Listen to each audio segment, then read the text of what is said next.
ಮಂತ್ರಿಗಳ ಮಾತಾಡಕತ್ತಾರ.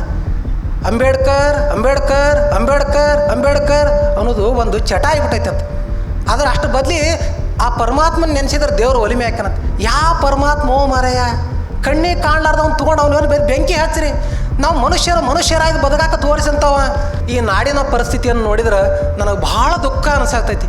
ಯಾಕೆ ದುಃಖ ಅನಿಸಾಗ್ತೈತಿಪ್ಪ ಅಂದ್ರೆ ಅಪ್ಪವ್ರು ಹೇಳಿದ್ರಲ್ಲ, ಈ 90 ಭಾಗ ಜನ ಎಲ್ಲ ಐತಿ, ಒಳ್ಳೆ ಜನ ಐತಿ. ಈ 10 ಭಾಗ ಜನ ಅಪ್ಪವ್ರು ಹೇಳ್ದಂಗೆ ಎಲ್ಲ ಧರ್ಮದಾಗ ಅದಾರ. ಮತ್ತು ಮುಂದೆ ಅಕಸ್ಮಾತ್ ಭಾರತದೊಳಗೆ ಆಂತರಿಕ ಕದನ ಆಯ್ತಪ್ಪ ಅಂತಂದ್ರೆ ಊರುಗಳ ನಡಬರಕಾಕೈತಿ, ಗಲ್ಲಿ ಒಳಗೆ ಆಕೈತಿ, ಗಲ್ಲಿ ಒಳಗೆಲ್ಲ ಮಗ್ಲಕ್ಕೆ ಮನೆ ಒಳಗೆ ಆಕೈತಿ. ನೀವು ಶಾಂತ ಆಗಿಬಿಟ್ರೆ ಇಡೀ ನಮ್ಮ ದೇಶನೇ ಶಾಂತ ಆಗಿರ್ತೈತೆ ನೋಡಿ. ದೇವಾಲಯದ ಕಂಪೌಂಡ್ ಪ್ರವೇಶಿಸಿದ ದಲಿತರಿಗೆ 2.5 ಲಕ್ಷ ರೂಪಾಯಿ ದಂಡ.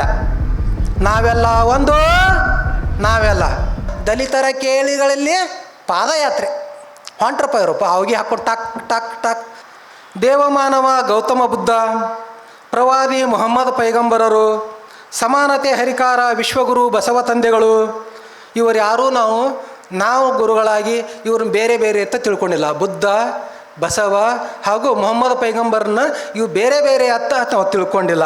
ಆದ್ರೆ ಇವರ ಬದುಕಿದ ಕಾಲಮಾನಗಳು ಬೇರೆ ಆಗ್ಯಾವು. ಈಗಿನಿಂದ 2500 ವರ್ಷ ಹಿಂದೆ, ಈಗಿನಿಂದ 1500 ವರ್ಷ ಹಿಂದೆ, ಈಗಿನಿಂದ 900 ವರ್ಷಗಳ ಹಿಂದೆ, ಹೀಗೆ ಇವರು ಬದುಕಿದ ಕಾಲಮಾನಗಳು ಬೇರೆ ಆಗ್ಯಾವು, ಬದುಕಿದ ಪ್ರದೇಶಗಳು ಬೇರೆ ಆಗ್ಯಾವು. ಆದ್ರೆ ಅವರ ವಿಚಾರಗಳು ಎಲ್ಲ ಒಂದೇ ಅದಾವು. ಆ ವಿಚಾರಗಳಲ್ಲಿ ನಮ್ಮ ಪದ್ಮರಾಜ ಅಪ್ಪ ಅವ್ರು ಹೇಳ್ದಂಗೆ ಆ ವಿಚಾರಗಳಲ್ಲಿ ಭಿನ್ನತೆಗಳಲ್ಲಿಲ್ಲ. ಆದ್ರೆ ಆ ಭಾಷೆಗಳೇನದಾವಲ್ಲ, ಅವ್ರು ವಿಚಾರ ಮಂಡಿಸಿದ ಆ ಸ್ಥಳೀಯ ಭಾಷೆಗಳು ನಮಗೆ ಬೇರೆಯಾಗಿ ಅವುಗಳ ಅರ್ಥ ನಮಗೆ ಆಗೋಲಾಗೈತಿ. ಆಗಳಲ್ಲಿ ಮೊದಲಿಗೆ ಕಲ್ಮಾ ಓದಿ ಹೇಳಿದರು, ಅದ್ರ ಅರ್ಥನೇ ನಮಗೆ ಆಗಾಕತ್ತಿದ್ಲ. ಅಲ್ಲಿ ಅಪ್ಪ ಅವ್ರು ಕುತ್ಕೊಂಡು ಅದನ್ನು ವಿವರಿಸಿ ಹೇಳಿದಾಗ, ಅಲ್ಲ ಇದು ನಮ್ಮ ಶರಣರೆಲ್ಲ ವಚನದಾಗ ಹೇಳ್ಯಾರ, ಇದನ್ನೆಲ್ಲ ನಮ್ಮ ಧರ್ಮದಾಗ ಐತಿಯಲ್ಲಪ್ಪ ಅದು ನಮಗೆ ಗೊತ್ತಾಯಿತು. ಅಂದರೆ ಈ ಭಾಷೆಯ ಕೊರತೆಯಿಂದಾಗಿ ನಮ್ಗೆ ಅದು ಬೌದ್ಧರು ಪಾಲಿ ಭಾಷೆ ಒಳಗೆ ಹೇಳ್ಯಾರ, ಇವರು ಅರಬಿ ಭಾಷೆ ಒಳಗೆ ಹೇಳ್ಯಾರ, ಇವರು ಕನ್ನಡ ಭಾಷೆ ಒಳಗೆ ಹೇಳ್ಯಾರ. ಆದರೆ ಈ ಮೇಲಿನ 3 ಮಹಾನ್ ವ್ಯಕ್ತಿಗಳ ಮೂರ್ತ ಸ್ವರೂಪರು ಯಾರಪ್ಪ ಅಂದ್ರೆ ಪರಮ ಪೂಜ್ಯ ಡಾಕ್ಟರ್ ಬಾಬಾ ಸಾಹೇಬ್ ಅಂಬೇಡ್ಕರರು. ಅವರು ನಮ್ಮ ದೇಶಕ್ಕೆ ಸಂವಿಧಾನವನ್ನು ಕೊಟ್ಟಾರ. ಈ 3 ಜನ ಏನು ಹೇಳ್ಯಾರಲ್ಲ, ಪ್ರವಾದಿಗಳು ಹೇಳ್ಯಾರಲ್ಲ, ಇವರು ವಿಚಾರಗಳನ್ನೇ ನಮಗೆ ಹೇಳ್ಯಾರ. ಇವರೆಲ್ಲ ಹೇಳಿ ಮತ್ತು ಇದನ್ನು ಬರೀ ಹೇಳಿದ್ರೆ ಕೇಳೋದಿಲ್ಲ ಇವರು ಹತ್ರ ಸಿಸ್ಟಮೆಟಿಕ್ ಕಾನೂನು ರೂಪದ ಸಂವಿಧಾನ ರೂಪವಾಗಿ ಕೊಟ್ಬಿಟ್ಟಾರೆ ನಮಗೆ.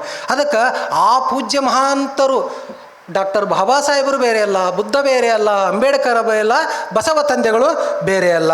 ಇಂಥ ಮಹಾನ್ ನಮಗೆಲ್ಲ ಬದುಕನ್ನು ಕಲಿಸಿಕೊಟ್ಟವರು.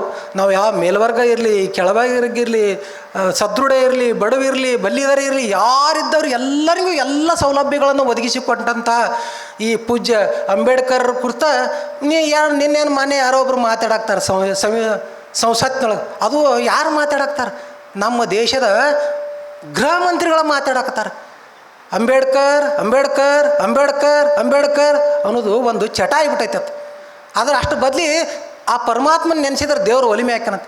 ಯಾವ ಪರಮಾತ್ಮ ಮಾರಾಯ? ಕಣ್ಣಿಗೆ ಕಾಣ್ಲಾರ್ದವ್ನು ತೊಗೊಂಡು ಅವನು ಬೆಂಕಿ ಹಚ್ಚಿರಿ. ನಾವು ಮನುಷ್ಯರಾಗಿ ಬದುಕಾಕ ತೋರಿಸಂತವ. ಎಲ್ಲರಿಗೆ ಸ್ವಾತಂತ್ರ್ಯವನ್ನು ಕೊಟ್ಟ ಆ ಅಂಬೇಡ್ಕರ್ ತಂದೆಗಳನ್ನು ನಾವು ನೆನೆಸಿದ್ಬಿಟ್ಟು ಮತ್ತೆ ಸುಡುಗಾಡು ನೆನೆಸೋದೈತಿ. ಅದಕ್ಕೆಲ್ಲರೂ ಗಟ್ಟಿಯಾಗಿ ಹೇಳ್ರಿ, ಅಂಬೇಡ್ಕರ್ ಅಂಬೇಡ್ಕರ್ ಅಂಬೇಡ್ಕರ್ ಅಂಬೇಡ್ಕರ್. ನಮ್ಮ ಮೂಲ ಮಂತ್ರ ಏನಪ್ಪ? ಈ ಭಾರತೀಯರ ಮೂಲ ಮಂತ್ರ ಏನು? ಅಂಬೇಡ್ಕರ್. ನಾವು ಗಟ್ಟಿಯಾಗಿ ಹೇಳ್ತೇವೆ. ಏನೋ ಮಾರಾಯ, ಮತ್ತೇನು ತಂದು ನಮಗೆಲ್ಲ ನಮ್ಮ ತಲೆ ಮೇಲೆ ಹೇರ್ಬೇಕತ್ತು ಮಾಡ್ರಿ. ಸಾಕಾಗಿಲ್ಲ ಇಲ್ಲಿವರೆಗೂ ಈ 75 ವರ್ಷಕ್ಕಿಂತ ಹಿಡ್ಕೊಂಡು ಮುಂದೆ ಹಿಂದೆ 5 ವರ್ಷ ನಾವೆಲ್ಲ ಅನುಭವಿಸಿ ಸಾಕಾಗಿಲ್ಲ. ಅದಕ್ಕೆ ನಾವು ಅವಕಾಶ ಮಾಡಿ ಕೊಡೋದಿಲ್ಲ. ನೀವೇನೋ ಗದ್ದಲ ಮಾಡಿ ಸಂವಿಧಾನವನ್ನು ಹಾಳು ಮಾಡ್ಬೇಕತ್ತೀರಿ, ಇದಕ್ಕೆ ನಾವು ಅವಕಾಶ ಮಾಡಿ ಕೊಡೋದಿಲ್ಲ. ಈ ನಾಡಿನ ಪರಿಸ್ಥಿತಿಯನ್ನು ನೋಡಿದ್ರೆ ನನಗೆ ಭಾಳ ದುಃಖ ಅನಿಸಾಗ್ತೈತಿ. ಯಾಕೆ ದುಃಖ ಅನಿಸಾಗ್ತೈತಿಪ್ಪ ಅಂದ್ರೆ ಅಪ್ಪವ್ರು ಹೇಳಿದ್ರಲ್ಲ, ಈ 90 ಭಾಗ ಜನ ಎಲ್ಲ ಐತಿ, ಒಳ್ಳೆ ಜನ ಐತಿ. ಈ 10 ಭಾಗ ಜನ ಅಪ್ಪವ್ರು ಹೇಳ್ದಂಗೆ ಎಲ್ಲ ಧರ್ಮದಾಗ ಅದಾರ. ಮತ್ತು ನಮ್ಮ ಅಪ್ಪವ್ರು ಸ್ವಚ್ಛ ಮನಸ್ಸಿನಿಂದ ಹೇಳಿದರು, ನಮ್ಮೊಳಗೂ ಅದಾರ ಅಂತೇಳಿ. ಮೊಹಮ್ಮದಿಯದ ಬರದಾಗುದಾರ ಅಂದ್ರೆ ಇವ್ರು ಯಾರಪ್ಪ ಅಂದ್ರೆ ಜಾತಿವಾದಿಗಳು, ಕೋಮುವಾದಿಗಳು, ಮಾನವ ದ್ವೇಷಿಗಳು. ಮೊಹಮ್ಮದಿಯ ಧರ್ಮದಾಗೋದಾರ, ಹಿಂದೂ ಧರ್ಮದಾಗೋದಾರ, ಲಿಂಗಾಯತ ಧರ್ಮದಾಗೋದಾರ, ಕ್ರಿಶ್ಚಿಯನ್ ಧರ್ಮದಾಗದಾರ, ಜಗತ್ತಿನ ಉಳಿದ ಎಲ್ಲ ಧರ್ಮದಾಗದಾರ. ಇವ್ರು ಎಷ್ಟು ಅದಾರ? ಅಪ್ಪ ಅವ್ರು ಹೇಳಿಬಿಟ್ಟಾರ 10%, 10 ಮಂದಿ ಅದಾರ. 100 ಮಂದಿ ಒಳಗೆ 10 ಮಂದಿ ಅದಾರ. ಈ 10 ಮಂದಿ ಏನು ಮಾಡ್ತಾವ ಅಂದ್ರೆ ಒಟ್ಟರು ಮಾಡಿಬಿಡಕ್ತಾವ. ಇವ್ರು ಹೆಂಗೆ ಅದಾರಪ್ಪ ಅಂದ್ರೆ ಉಪ್ಪ ಖಾರ ಇದ್ದಂಗೆ ಅದಾರ. ಉಪ್ಪು ಏಟಿರ್ತೈತಿ ರೀ? ಸಾಂಬಾರು ಮಾಡೋ ಒಂದು ದೊಡ್ಡ ಗಡಿಗೆ ಉಪ್ಪು ಏಟಿರ್ತೈತಿ, ಒಂದ ಹಿಡಿ ಹೆಚ್ಚಿ ಒಗದು ಬಿಡ್ರಿ, ಕಲಾಸಿ ಯಾರು ಉಳ್ಳಾರ್ದಂಗೆ ಮಾಡಿಟ್ಬಿಡ್ತೈತಿ. ಒಂದ ಹಿಡಿ ಖಾರ ಉಪ್ಪು ಹೆಚ್ಚಿ ಹಾಕಿಬಿಡ್ರಿ, ಶಾವಿಗೆ ಉಪ್ಪಿಟ್ಟ ಅವಲಕ್ಕಿ ಯಾರು ತಿಲ್ಲಾರ್ದಂಗೆ ಮಾಡಿಬಿಡ್ತಾರೆ. ಅಂಥ ವಸ್ತುಗಳು ಯಾವಪ್ಪ ಅಂದ್ರೆ ಈ ಉಪ್ಪ ಖಾರ ಇದ್ದಂಗೆ ಅದಿರಿ ಈ 10% ಜನ. ಇವ್ರು ಯಾರು ಅನ್ನೋದನ್ನು ನಾವು ಅರ್ಥ ಮಾಡ್ಕೋಬೇಕಂತ ನಮಗೆ ಬಹಳ ಚೆನ್ನಾಗಿ ಹೇಳ್ಯಾರ. ಅದಕ್ಕೆ ಹಿಂದಕ್ಕೆ ಈಗಿನ ಪರಿಸ್ಥಿತಿ ನೋಡಿದ್ರೆ ಬಹಳ ಕೆಟ್ಟ ಅನಿಸ್ತೈತಿ. ಹಿಂದಕ್ಕೆ ಈ ಕುತಂತ್ರಿಗಳು ಇವ್ರು ಯಾರದಾರಲ್ಲ, ಈ ಕುತಂತ್ರಿಗಳ ಗದ್ದಲದಿಂದ ದೇಶದೊಳಗೊಂದು ಮಹಾ ಸಂಗ್ರಾಮ ಆಗಿ ಹೋಯ್ತು. ಅದು ನಿಮಗೆಲ್ಲ ಗೊತ್ತೈತಿ. ಅದಕ್ಕೆ ಏನಂತಾರೆ, ಮಹಾಭಾರತ ಯುದ್ಧ. ಮಹಾಭಾರತ ಆಗೈತಿ ಗೊತ್ತೈತಿಲ್ಲ ಎಲ್ಲರಿಗೆ, ಯಾಕೆ ಎಲ್ಲರೂ ಓದೇವ ಅದನ್ನು. ಅದು ಆಗೈತಿ. ಅದು ಎಲ್ಲಿ ಆಗೈತಿ?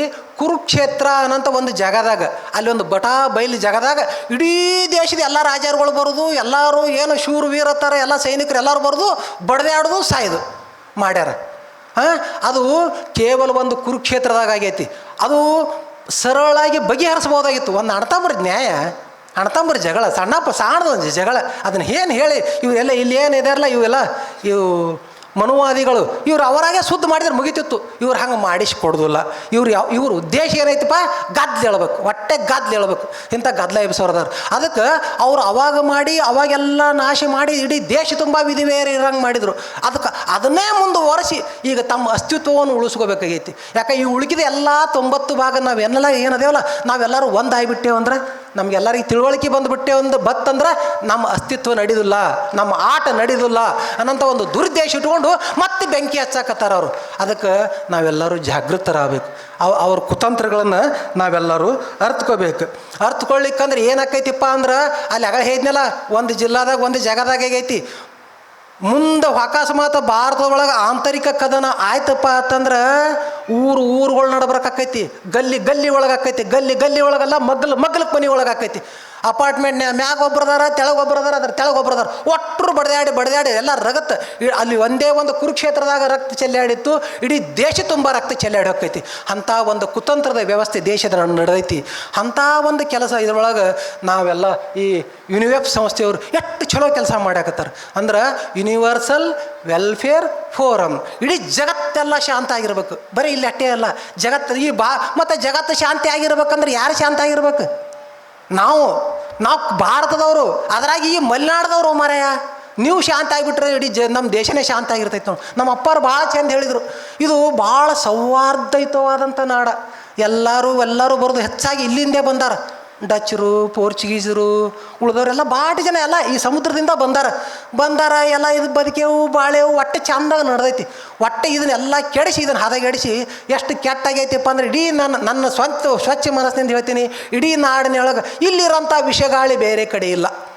ಆಗ ಹೇಳಿದ್ರಲ್ಲ ಅಪ್ಪವರು, ಅದು ಭಾಳ ಸತ್ಯವಾದಂಥ ಮಾತು. ಭಾಳ ವಿಷಗಾಳಿ ಐತಿ, ಕ್ಷಣದಾಗ ಸ್ಫೋಟ ಆಕೈತಿ. ವಿಷಗಾಳಿ ಅಂದ್ರೆ ಹೆಂಗಿರ್ತೈತಿ ಗೊತ್ತೈತೇನ್ರಿ?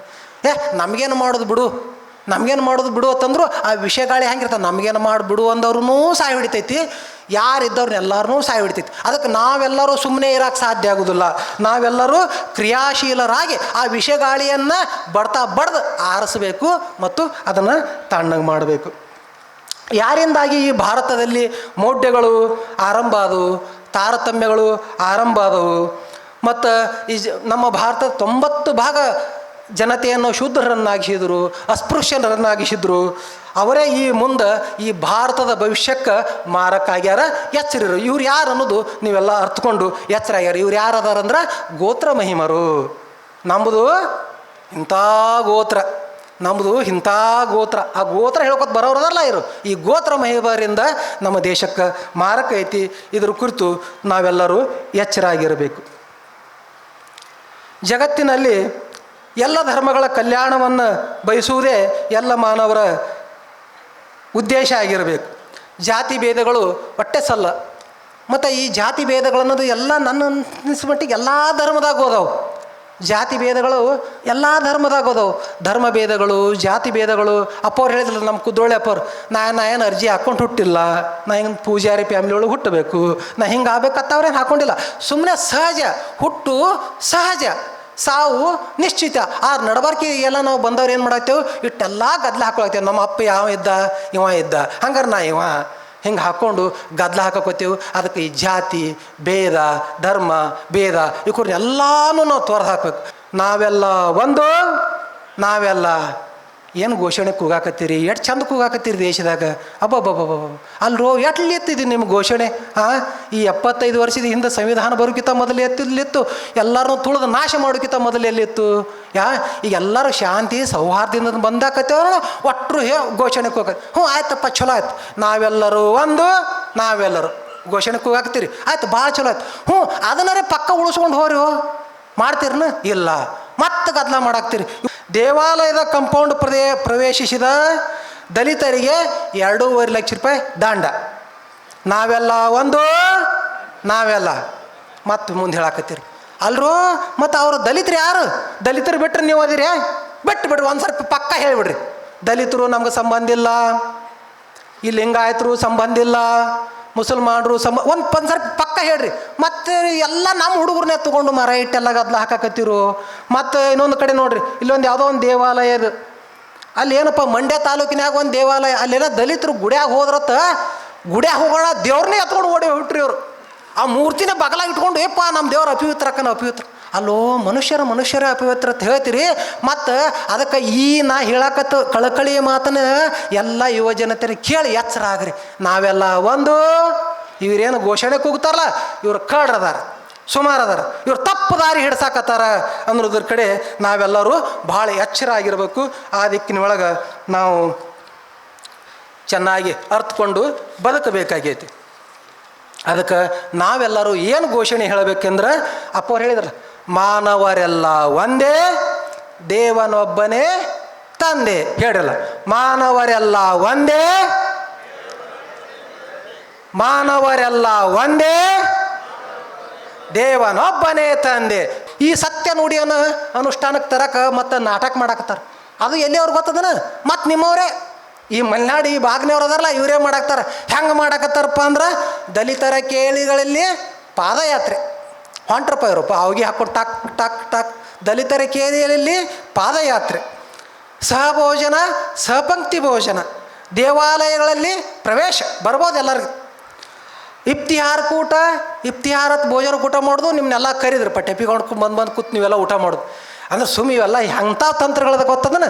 ಹುಡುಗಗ ಕುಂಡಿ ಚುಟ್ಟದು ಹಿಂಗೆ ಆ ಚಿರಾಕ್ ಚಲೋ ಮಾಡ್ತಾ ಮ್ಯಾಗ ತಲೆ ಸವರ್ಸಂಗೆ ಮಾಡೋದು, ತೆಳಗೆ ಕುಂಡಿ ಚುಟ್ಟುದು, ಮ್ಯಾಗ ನೇವರಿಸೋದು. ಇಂಥ ತಂತ್ರಗಳದಾವು. ಅದಕ್ಕೆ ಈ ತಂತ್ರಗಳಿಂದ ನಾವೆಲ್ಲರೂ ಎಚ್ಚರ ಆಗಬೇಕಾಗೈತಿ.